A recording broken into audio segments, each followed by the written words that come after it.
പൂർണ്ണമായിട്ടും മഞ്ഞില്ലാത്തൊരവസ്ഥയിലേക്ക് ഓം പർവ്വത് എത്തിയിരിക്കുന്നത്. അത് അവിടെ എത്തുന്ന ആളുകളെ, ടൂറിസ്റ്റുകൾക്കൊക്കെ ഒരുപാട് ആശ്ചര്യമുണ്ടായിരിക്കുന്നു. പ്രധാനമായിട്ടും ഒരു കാരണമായി കണക്കാക്കുന്നത് കഴിഞ്ഞ 5 വർഷത്തിനിടയ്ക്ക് ഈ ഹിമാലയൻ മേഖലയിൽ ഉണ്ടായിരിക്കുന്ന മഴയുടെ അളവിൽ വലിയ രീതിയിലുള്ള കുറവ് രേഖപ്പെടുത്തിയിരിക്കുന്നു. രണ്ടാമത്തേത്, മഞ്ഞ് പെയ്യുന്ന സമയത്ത് അത് പല രീതിയിൽ സ്കാറ്റേർഡ് ആയിട്ട് ഈ പർവ്വതത്തിലേക്ക് തന്നെ ഫോക്കസ് ചെയ്യാതെ പല രീതിയിൽ സ്കാറ്റേർഡ് ആയി പോയിട്ടുണ്ട്. കഴിഞ്ഞ 5 വർഷത്തിലിങ്ങനെ മഞ്ഞ് പെയ്യുന്നതിലെ അളവിൽ ഭയങ്കര കുറവുണ്ടാക്കിയിട്ടുണ്ട്. അതുപോലെ തന്നെ മഴ പെയ്യുന്നതിലും വളരെ വലിയൊരു അളവ് അത് കുറഞ്ഞിട്ടുണ്ട്.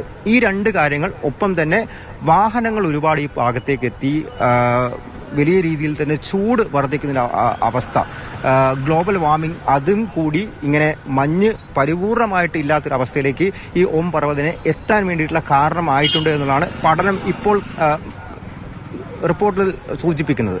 മാത്രമല്ല, കഴിഞ്ഞ ദിവസം തിങ്കളാഴ്ച രാത്രി മഞ്ഞ് പെയ്തു